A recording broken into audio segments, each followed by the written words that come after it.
Olá, sejam bem-vindos ao programa 20 Minutos com Kardec. Pois é, nós vamos aqui começar a estudar toda a obra de Kardec em ordem, começando aí pelo Livro dos Espíritos, né? Esta obra magistral, né? Nesse trabalho hercúleo que Kardec conseguiu realizar. E nós vamos começar contextuando historicamente o porquê de a doutrina espírita surgir na época em que surgiu. É importante a gente saber, né, por que que isso aconteceu. Antes da gente começar, vou te lembrar de que se você não é inscrito aqui no canal, que você se inscreva, deixe o seu like, compartilhe o vídeo, né? É sempre importante a gente compartilhar o vídeo com a mensagem espírita, porque isso faz com que essa mensagem que é tão esclarecedora, né, que consola tanto os corações, chegue a mais pessoas. Então, vai lá, se você gostou, compartilha, clica no sininho das notificações para você ficar por dentro das novidades que acontecem por aqui e nos acompanhe também nas nossas redes sociais, no Instagram, no Facebook, né? E pedindo a Jesus que abençoe este novo projeto, não é? Que esteja conosco, que nos inspire, Senhor, sempre para que possamos sempre raciocinar, falar, instruir de acordo com os seus ensinamentos, mestre querido, porque somos meros aprendizes e repetimos de nós mesmos somente aquilo que aprendemos contigo. Abençoe o nosso esforço, Senhor, em levar os seus ensinamentos aos corações que querem compreendê-lo. Esteja conosco, Senhor, hoje e sempre. Assim seja. Pois é, gente. Então, olha, vamos lá, vamos entender. O Espiritismo surge na França, né, no século XIX, a partir das investigações de um pedagogo francês, né, Hippolyte Léon Denisard Rivaio, conhecido aí na posteridade da humanidade como Allan Kardec, né? O professor Hippolyte nasceu em 1804, né, em Lyon, e desencarna em 1869, em 31 de março de 1869. Ele foi discípulo de Pestalozzi, né, nasce numa família ali com muito culta, né, pessoas com formação cultural, intelectual bem desenvolvida, né? Ele foi discípulo de Pestalozzi, como eu disse, né? Estudou na Suíça com Johann Henrik Pestalozzi, né? E torna-se então um ativo propagador do seu método educacional. Pestalozzi, gente, né? Nasce em 1746, desencarna em 1827. Ele foi um influente pedagogo suíço, né? Frequentemente chamado aí de o pai da educação moderna. Ele desenvolveu métodos focados na educação integral do indivíduo, né? É um método de ensino, gente, por excelência, né? O que mais a gente vê tantas deturpações aí hoje, né? Na qualidade do ensino, ideias tão estapafúrdias, né? Mas o Pestalozzi, ele desenvolveu um método de ensino muito interessante, né? E que todas as pessoas aí deveriam adotá-lo. Ele chamou método cabeça, coração e mãos, ou seja, ele valorizava a afetividade, o respeito à individualidade da criança, né? O aprendizado ativo através da experiência prática e da observação, né? Então, para o mundo, gente, na verdade, né? Pestalozzi era só mais uma vida física aí, mas Deus orientava aí para planos maiores essa existência aí deste espírito, né, que transformou o processo educativo, né? Então, Pestalozzi cumpriu mesmo uma missão muito importante, né, para com a nossa humanidade. Ele criou um novo conceito de pedagogia, né, uma pedagogia realmente alicerçada no amor, não essas pedagogias fajutas que a gente vê aí hoje em dia, né? Ele defendia que a educação deveria desenvolver harmoniosamente o intelecto, né, a cabeça, deveria desenvolver a moral, o afeto, o coração e as habilidades físicas, né, a prática com as mãos.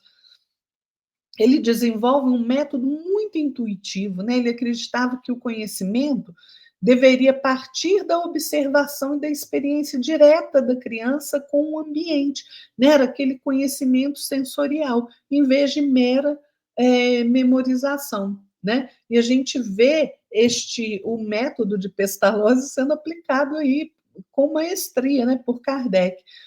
Ele enfatizou também que o vínculo afetivo entre educador e aluno era essencial para o processo pedagógico, né?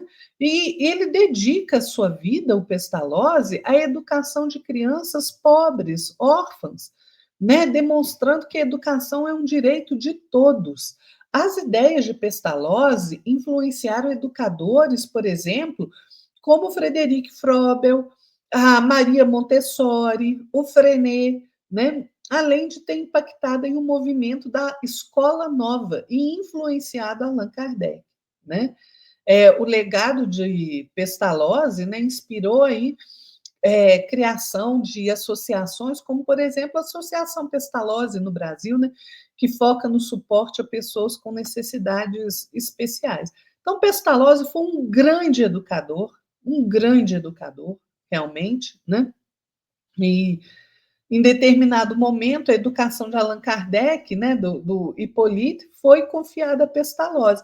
E esse convívio com o Pestalozzi teve um papel fundamental no trabalho de Kardec, né, em trazer à humanidade a doutrina espírita. Né? Então, gente, a doutrina espírita é o maior tratado de educação, pelo amor de todos os tempos. Né?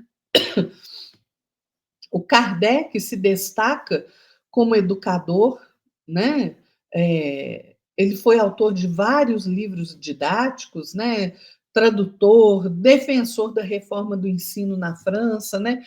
Isso tudo antes de se dedicar à codificação do espiritismo, né? Ele foi professor, ele fundou o seu próprio Instituto de Educação em Paris. Ele ministrava cursos gratuitos de química, de física, de anatomia, de astronomia, escreveu livros para o ensino elementar, né? Para o liceu, que era o ensino secundário, para o ensino universitário, livros incluindo gramática, aritmética, dicionários. Gente, Hippolyte Léon Denisard Rivaio, professor Rivaio, era respeitadíssimo na área de ciências e letras, né? Ele tinha uma crítica muito consistente quanto à falta de educação moral nas escolas, né? Ele achava que aquela memorização mecânica não servia para nada, então ele sempre defendeu uma educação que formasse o bom cidadão, né? Que falta faz isso nos dias de hoje, né? E aí, o professor Rivaio, né, Allan Kardec, sistematiza a doutrina espírita com a publicação de O Livro dos Espíritos em 1857. Né? O espiritismo se desenvolve em um contexto de transformações culturais, científicas e sociais na Europa, né, incluindo o desenvolvimento aí do pensamento iluminista e da Revolução Francesa. Né? Vale a gente destacar principalmente esses dois pontos. Né? A gente pode dizer que o iluminismo foi um movimento muito complexo, que aconteceu ali nos séculos 17 e 18, foi um movimento intelectual, né, que se desenvolveu nas diversas frentes sociais, política, econômica, cultural, religiosa, né, através de uma filosofia que dava protagonismo aos seres humanos e não mais a Deus, ao cristianismo, à igreja, né? Antes do iluminismo, com a ascensão do cristianismo, vigorava o teocentrismo, ou seja, Deus no centro de tudo. Né? Só que isso foi equivocadamente interpretado como se tudo houvesse que passar não pelos ensinamentos de Cristo, mas da igreja. E não é. Tudo deveria passar pelos ensinamentos de Jesus, que são as leis de Deus. E aí, com esse equívoco de achar que tudo deveria passar pela igreja, isso levou a abusos diversos, né? Porque se o ensinamento é divino, gente, o homem é falível, né? E aí, do teocentrismo, o iluminismo passa a enxergar, então, o homem como centro de tudo, né? O antropocentrismo que leva, então, a uma onda de aprofundamento do materialismo, né? Então, e olhe que apesar de boa parte dos pensadores iluministas não negarem a existência de Deus, eles criticavam a igreja, né, a superstição que havia, como por exemplo, né, Voltaire e Kant, que tinham um pensamento interessante. Eles afirmavam que a existência de Deus não pode ser provada pela razão teórica, né, ou seja, pela ciência, pelo intelecto, mas que ela deve ser assumida pela razão prática, pela moral, pela ética, né? Mas muitos outros eram extremamente radicais, né? Como, por exemplo, o Barão de Holbach, ele foi o mais radical e aberto dos filósofos ateus do iluminismo francês, né? Tinha uma obra, Système de la Nature, né, publicada em 1770. Ele defendeu o materialismo estrito, argumentando que o universo é composto apenas de matéria e movimento, sem a necessidade de um Deus, né? Ou um que era muito famoso também, o Denis Diderot, né? Embora ele tenha passado aí por fases deístas, né? Ele evoluiu para o ateísmo, materialista mesmo. Ele defendia que a razão científica não precisava de explicações sobrenaturais, né? O Jean Meslier, né, um padre católico francês que, após a sua morte, ele teve ali um testamento divulgado que ele fez uma dura crítica ao cristianismo e à religião em geral, né? E ele, um padre católico, se proclama aí de um ateísmo absoluto, né? Teve também o Helvétius, né? Claude Adrien Helvétius foi um filósofo francês, tinha ideias materialistas que influenciaram outros pensadores ateus e penalistas, né? Enfocando o utilitarismo em vez da fé, né? Tem um filósofo e historiador, o Edgar Leite, no livro A Morada do Homem, ele faz um estudo sobre o iluminismo muito interessante. E ele diz que o ataque iluminista à ideia de transcendência, né, ou seja, de haver algo mais além da matéria, né, teve aí, por consequência, uma redução de toda a realidade, as suas causas e manifestações materiais, naquilo que ficou conhecido, sobretudo depois da crítica kantiana, né, de Kant, como o fim da metafísica. O que é metafísica? É aquilo que está além da física, além do sentido material das coisas. Por exemplo, nas questões dos milagres, né? Os milagres foram entendidos aí como sinais da existência de uma ordem superior à realidade material e ordinária, né? De modo muito excepcional, mas menos raro do que o racionalismo poderia supor, invade esta a mente das pessoas ali como se fosse um tipo de mistério. Com o espiritismo, a gente sabe que milagre é somente aquilo que a nossa compreensão não pode ainda abarcar, né, por falta de conhecimento, né? Milagres não existem como violações das leis naturais, mas são fenômenos naturais. Muitas vezes psíquicos ou mediúnicos que a ciência ainda não compreendeu. Mas para os iluministas, né, e hoje faz parte da agenda cultural, que consiste em negar essa possibilidade do milagre, né, ele reduz a questão do milagre a toda sorte de explicações materialistas ou a atos de ilusionismo por parte dos poderes terrenos interessados aí em ludibriar os fiéis. Não é um engano. Né? Então, o Edgar Leite ele diz que a crítica aos milagres é, portanto, um movimento que se insere na crítica geral ao sentimento religioso realizado pelo iluminismo. Né? E essa crítica tem uma centralidade numa argumentação egocêntrica, né, que se instalou aí entre os intelectuais e todos os que percebem como é agradável tornar-se aí, de alguma forma, senhor do mundo, porque é isso que os iluministas pensavam, que o homem, tudo é o homem é o centro de tudo, né? Só que a partir disso se estabelece uma crítica a vivências sensível de Deus, como Edgar Leite diz, né? E ele fala que, e como tal experiência passa a ser considerada principalmente um equívoco humano, pois é fruto da ignorância de suas razões reais. Então, o Edgar Leite destaca ainda um ponto que parece fundamental nesse processo de radical secularização que houve, né? Ou seja, viver sem Deus, sem religião. Né? Na sociologia se resume a uma transição de um nível religioso para um nível mais mundano, mais material. Né? E essa radical secularização, né, da existência que toma de assalto o Ocidente, né, descrita aí pelo Antônio Gramsci, né, esse ideólogo marxista aí, como um historicismo absoluto, a mundanização e terrestrialização absoluta do pensamento, né, escreve assim: o Deus da Bíblia adquire a feição de qualquer outra coisa, menos o de um Deus criador, não é?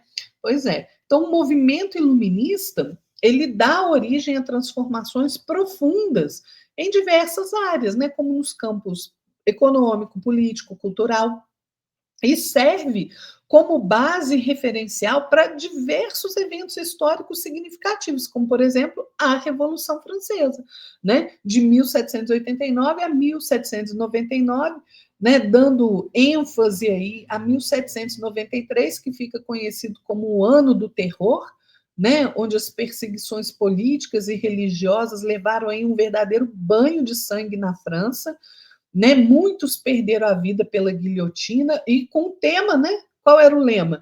Liberdade, igualdade, fraternidade, que nunca foi alcançado de forma nenhuma, porque a Revolução Francesa foi um dos eventos mais violentos e transformadores da história ocidental, porque representou uma ruptura total com o antigo regime absolutista e enfrentou a resistência interna e externa extrema, né? Enquanto os revolucionários ali tentavam implementar ideais iluministas em uma sociedade que era profundamente desigual.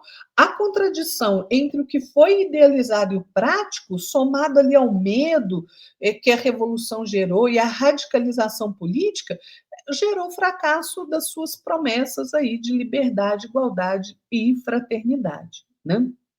Então, gente, nós vamos ver um bocadinho mais da influência da Revolução Francesa, né? É, no próximo programa, para a gente compreender que neste contexto tão materialista vai surgir a doutrina espírita, não é? Pois é. Então, nós temos muito que pensar. Muitas vezes nós achamos que a gente aprende história de um jeito meio equivocado, né? Endeusando aí a Revolução Francesa, que não foi assim, né? A Revolução Francesa foi cruenta, né? Massacrou a própria população, né? E foi um episódio tenebroso da história da humanidade e que é endeusado por muitas pessoas. Quando a gente desconhece realmente os fatos históricos, né, o que está por trás disso tudo, a gente vai cometendo aí grandes equívocos. E é por isso que é necessário a gente, para entender realmente o porquê da doutrina espírita ter surgido quando surgiu, é que a gente precisa compreender os fatos históricos. Então, fiquem todos na paz do nosso Mestre Jesus e até o próximo programa. Tchauzinho, pessoal.